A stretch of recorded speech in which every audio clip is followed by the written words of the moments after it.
ان دنوں میں ہم حضرت ابراہیم علیہ السلام، ان کا عقیدہ، ان کا اللہ پہ توکل، ان کا یقین جو ہوتا ہے اس کو ہم بہت یاد کرتے ہیں۔ اور میں سمجھتا ہوں دنیا میں کوئی ایسا مسلمان نہیں ہے جو زمزم سے واقف نہ ہو۔ ان دنوں میں زمزم سے متعلق گفتگو کرنے سے بھی ماشاءاللہ ہمارے ایمان میں اضافہ ہوتا ہے۔ اب جانتے ہیں کہ حضرت ابراہیم علیہ السلام نے اللہ کے حکم سے حضرت ہاجر کو اور اسماعیل کو وہ وادی میں چھوڑا جہاں کچھ بھی نہیں تھا، جیسا کہ اللہ نے کہا ربنا انی اسکنت من ذریتی بواد غیر ذی زرع، وہاں کچھ بھی نہیں تھا، عند بیتک المحرم۔ تو حضرت ابراہیم علیہ السلام اپنے بیوی کو اور اپنے بیٹے کو لے کر نکلتے ہیں اور اسباب کو اپناتے بھی ہیں، کھجور بھی لیتے ہیں، پانی بھی لیتے ہیں، ایک وقت تک ماشاءاللہ اس سے مدد لیتے رہتے ہیں۔ جیسے ہے وہ پانی ختم ہو جاتا ہے، کھجور ختم ہو جاتا ہے، تو حضرت ہاجر اپنے بیٹے کے لیے تڑپتی ہیں، پانی کو تلاش کرتی ہیں، 7 چکر لگاتی ہیں۔ اللہ اکبر، یہی وہ 7 چکر ہے۔ اللہ کے نبی صلی اللہ علیہ وسلم نے فرمایا یہی وہ چکر ہے جو تم کاٹتے ہو، جو تمہاری ماں حضرت ابراہیم علیہ السلام کی بیوی ہاجر کاٹتی تھیں۔ اسی کو اللہ تبارک و تعالیٰ نے قیامت تک کے لیے ایک ایسی جگہ بنا دی علامت کہ جو بھی حج عمرہ کرے گا جا کے وہ سعی کرے گا۔ اس دوران دیکھتے ہیں ہری لائٹ لگی ہوئی ہے، وہاں حضرت ہاجر دوڑی تھیں اپنے بیٹے اسماعیل کے پانی کے لیے، دوڑ رہی تھی۔ روایتوں میں آتا ہے کہ اللہ تبارک و تعالیٰ نے فرشتے کا بھیجا، لمبی روایت علامہ ابن حجر نے ذکر کی ہے۔ وہ حضرت اسماعیل علیہ السلام ایڑیاں مارنے لگے تو پانی ابلنے لگا۔ رسول اللہ صلی اللہ علیہ وسلم نے فرمایا اللہ رحم کرے موسیٰ کی ماں پر، اگر وہ اس کو ایسے ہی چھوڑ دیتی تو وہ بہتا ہوا ایک مکمل طور پر کیا ہو جاتا، نہر بن جاتا۔ تو یہ اللہ پہ توکل، اللہ پہ بھروسہ کرنے سے اللہ تعالیٰ اپنی قوت کا اظہار فرماتا ہے۔ یہ زمزم کا جو پانی ہے وہ اسماعیل کا معجزہ ہے، اور جب ہم جاتے ہیں تو اس پانی کو پیتے بھی ہیں ماشاءاللہ، اور اس سے فائدہ بھی حاصل کرتے ہیں۔ تو اس تعلق سے چند باتیں میں آپ کے سامنے آج کے درس میں رکھتا ہوں۔ نبی کریم صلی اللہ علیہ وسلم نے فرمایا ماء زمزم لما شرب لہ، زمزم کا پانی جس نیت سے پیا جائے گا وہ جو ہے نیت حاصل ہو کے رہے گی۔ ہمارے پاس یہ غلط فہمی یہ ہے، زمزم کا پانی لوگ کھڑے ہو کر پیتے ہیں اور سر پر کچھ پہن لیتے، قبلہ رو ہو جاتے۔ رسول اکرم صلی اللہ علیہ وسلم کا سچویشن ایسے تھا، جب اللہ کی نبی زمزم پینے لگے تو آپ کو بیٹھنے کی جگہ نہیں تھی، وہاں کھڑے ہو کر آپ نے پانی پیا۔ لوگ یہ سمجھ جاتے ہیں اس کے لیے کھڑے ہونا چاہیے، اس کی کوئی دعا بھی نہیں ہے، اس کے لیے کھڑے ہونا بھی شرط نہیں ہے۔ آپ جس نیت سے پئیں گے اس نیت سے آپ اس کو اللہ تبارک و تعالیٰ آپ کے لیے وہ لکھے گا۔ اچھا، کھڑے ہو کر پینا ایک مسئلہ ہے، اس میں راجح قول یہی ہے کہ انسان کو بیٹھ کر پینا چاہیے جہاں تک ہو سکے۔ اگر جگہ نہ ملے تو کھڑے ہو کر کھا بھی سکتے، پی بھی سکتے، جیسا کہ حضرات صحابہ کرام کا عمل ہمارے سامنے ہے۔ اسی طریقے سے نبی کریم صلی اللہ علیہ وسلم نے زمزم کے بارے میں اور ایک حدیث میں کہا یہ پینے کا پانی بھی ہے اور ساتھ میں شفا بھی ہے۔ مجھے اس وقت علامہ ابن القیم رحمہ اللہ کا وہ تجربہ انہوں نے الداء والدواء میں لکھا ہے، ہم مکے میں رہتے تھے، بڑی بڑی بیماریاں آتی تھیں، نہ ڈاکٹر نہ دوا، ہم کیا کرتے ان دنوں میں زمزم کو لینا، اس میں سورہ فاتحہ کو پڑھنا، پھونکنا، اور ماشاءاللہ ان دونوں کے اندر شفا کا مادہ میں نے ایسے دیکھا کہ بڑی بڑی بیماریاں کٹ گئیں، نہ تو ڈاکٹر نہ کچھ، صرف زمزم، اور دوسرا ان کے پاس جو چیز تھی وہ سورہ فاتحہ تھا جس کو ام الکتاب کہا جاتا ہے۔ علامہ القیم رحمہ اللہ تو کہتے ہیں کہ بڑی بڑی بیماریاں ماشاءاللہ اس سے کٹ گئیں۔ آس پاس کے رہنے والے لوگوں کو بھی میں نے دیکھا کہ اسی مطلب نسخے سے فائدہ اٹھاتے ہوئے انہوں نے جب زمزم سے استفادہ کیا، سورہ فاتحہ پڑھ کر ماشاءاللہ پھونکا، تو اس طریقے سے ماشاءاللہ بڑی بڑی بیماریاں کٹ گئیں۔ اللہ کے نبی صلی اللہ علیہ وسلم اس زمزم سے بڑی محبت کرتے تھے۔ روایتوں میں آتا ہے اللہ کے نبی حج عمرے کو جاتے تو اتنا زمزم پیتے کہ آپ کے رگیں پوری پھول جاتی۔ حضرات صحابہ کرام بھی اس سے بڑی محبت کرتے تھے، خوب پیتے تھے۔ یہ جو بات کہی گئی ہے کہ زمزم کا پانی پینے سے انسان کو نیت جو نیت کر کے پئیں گے وہ حاصل ہوتی ہے، چند مثالوں سے میں آپ کے سامنے رکھنا چاہتا ہوں۔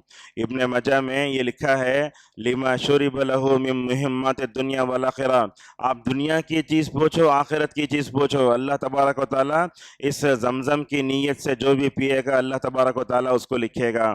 اسی طریقے سے بعض علماء یہ بھی کہتے ہیں، کبھی کبھی ایسے ہوتا یہ کئی دنوں تک بھوکے رہتے، خود علامہ البانی رحمۃ اللہ علیہ کے بارے میں آتا ہے 3 مہینے تک وہ زمزم پر صرف رہے، بس کھانا پینا کچھ نہیں، زمزم کا پانی پیتے اور مکتب ظاہریہ میں جا کر احادیث کے مکمل طور پر تخریج کرتے تھے، اور اللہ کے نبی صلی اللہ علیہ وسلم اس پانی کو پیتے اور اسی پانی سے علاج کرنے کا بھی حکم دیتے۔ اللہ کے نبی نے تو فرمایا تمہیں کیا معلوم کہ اس کے اندر اللہ نے شفا بھی رکھی ہے اور اس کے اندر اللہ تبارک و تعالیٰ نے بہترین مزہ بھی رکھا ہے۔ اور بعض لوگ یہ دعا پڑھتے ہیں اللہم انی اسألک علما نافعا ورزقا واسعا وشفاء من کل داء۔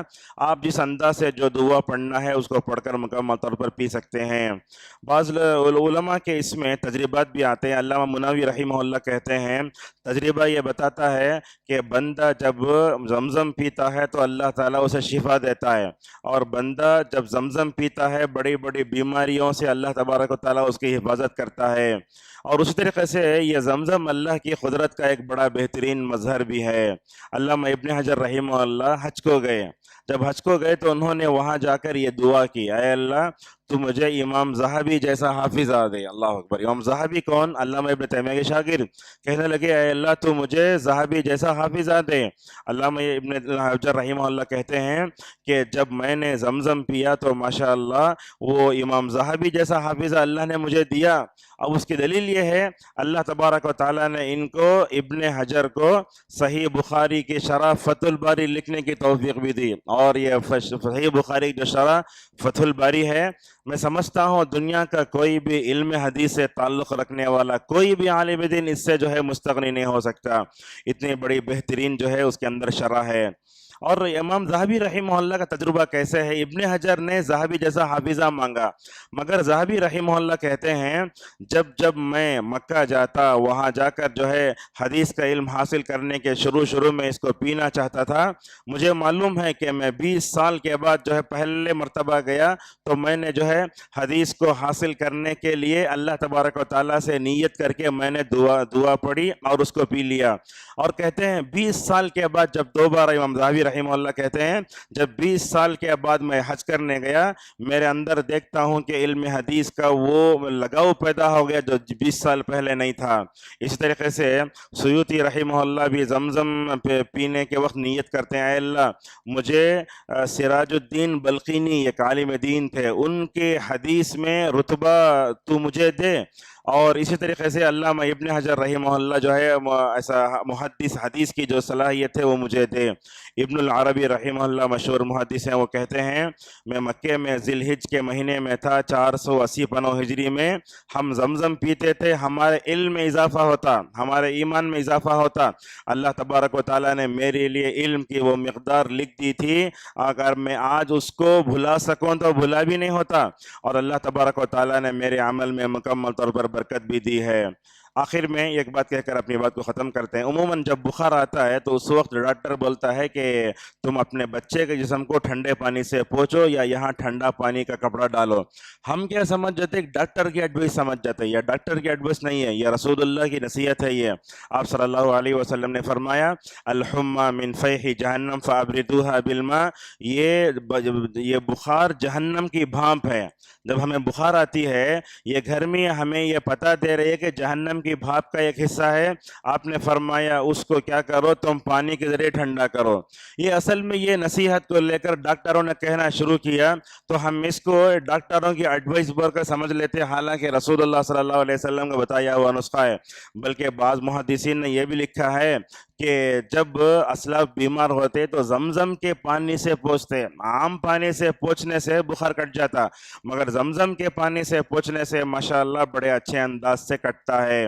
اور اسی طریقے سے حضرات صحابہ کرام بھی اس پانی کو پیتے تھے۔ بعض اسلاف کے بارے میں آتا ہے وہ پیتے ہوئے بولتے اے اللہ میں یہ زمزم کا پانی پی رہا ہوں تو قیامت کے دن پیاس سے بچا لے۔ عمر رضی اللہ عنہ یہ دعا کرتے تھے اللہم انی اشربہ لظمأ یوم القیامہ، اے اللہ میں اس پانی کو اس لیے پی رہا ہوں کہ قیامت کے دن پیاس سے بچ جاؤں۔ آپ دیکھتے ہیں دنیا کا ہر پانی سڑ سکتا ہے، خراب ہو سکتا ہے، سب کچھ ہو سکتا ہے، مگر اس پانی میں اللہ نے کیا رکھا ہے نہیں معلوم۔ حضرت ابراہیم کے زمانے سے یہ پانی چلا آ رہا ہے اور قیامت تک رہے گا یہ۔ اور اس کے اندر اطباء محققین اس پانی کے بارے میں ریسرچ کر کے بتاتے ہیں اس پانی کے اندر جو خوبیاں ہیں وہ دنیا کسی پانی میں نہیں ہو سکتے۔ یہ پانی ایسا ہے کبھی سڑتا نہیں ہے، گلتا نہیں ہے، اس پانی کے اندر جو مزہ ہے وہ اپنی جگہ برقرار ہے۔ اللہ تبارک و تعالیٰ نے ایک معمولی سی بچے حضرت اسماعیل علیہ السلام جو چھوٹے تھے، حضرت ہاجر اور ابراہیم، ان تمام کے توکل کا، اللہ پہ یقین کا ایک بہترین مظہر ہے یہ۔ جب ہم اسے دیکھتے ہیں تو سمجھنا چاہیے بندہ جب توحید پہ ہوتا ہے، اللہ تبارک و تعالیٰ آسمان سے غیب کے لیے کیسے دروازے کھولتا ہے۔ کل یہ ہم کرامت پڑھ رہے تھے، ام ایمن رضی اللہ عنہا جب وہ روزہ رکھ کر مکے سے مدینہ آ رہی تھی، راستے میں افطار کا وقت ہو گیا، وہ کہتی ہیں آسمان سے ایک ڈول آیا جس میں پانی اور کھجور تھا، میں نے پیا اور میں نے اپنا جو ہے افطار بھی کیا۔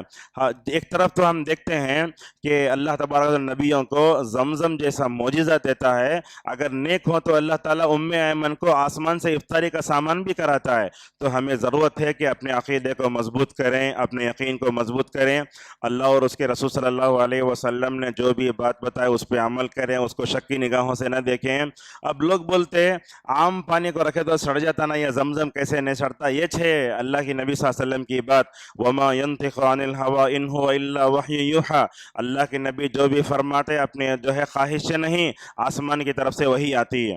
اور اب قرآن اور حدیث کا فرق جانتے ہیں، حدیثیں اللہ کی نبی نے اپنی طرف سے نہیں بولی، اللہ تک کی طرف سے کیا آتا؟ اللہ کے نبی صلی اللہ علیہ وسلم کو وحی آتی، آپ صلی اللہ علیہ وسلم اپنے الفاظ میں ان کو بیان فرماتے۔ مستشرقین تو حدیث میں چور دروازوں سے جو ہے شکوک و شبہات پیدا کرتے ہیں، ہمارا نوجوان بھی منکرین حدیث کے حلقے میں بیٹھ کر جا کے وہ رسول اللہ کی شان میں، حدیث کی شان میں جو بھی شکوک و شبہات ہوتا ہے وہ اس کو شکاک کا اظہار ہو جاتا ہے۔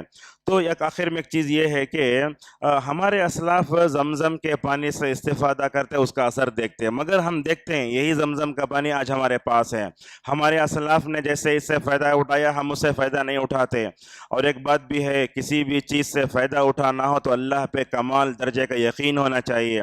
حضرات صحابہ کرام کو، اسلاف کو کیسے کمال درجے کا اللہ تعالیٰ پہ یقین تھا، جب وہ یقین تھا تو ماشاءاللہ وہ چیز حاصل ہو کے رہتی تھی۔ یہ دن ہے کہ ہم اللہ سے اپنے تعلق کو مضبوط کریں، اللہ پہ یقین رکھیں، اور اللہ اور اس کے رسول نے جو بھی بات بتائی اس پر عمل کرنے کی مکمل طور پر کوشش کریں۔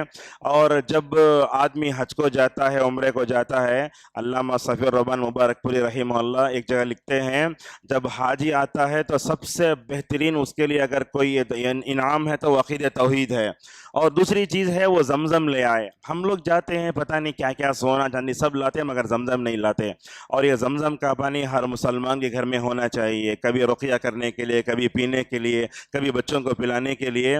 بس بعض علماء کو میں نے دیکھا زمزم لا کے رکھ لیتے، بولتے اگر سکرات کی حالت تو زمزم کا پانی ڈالو۔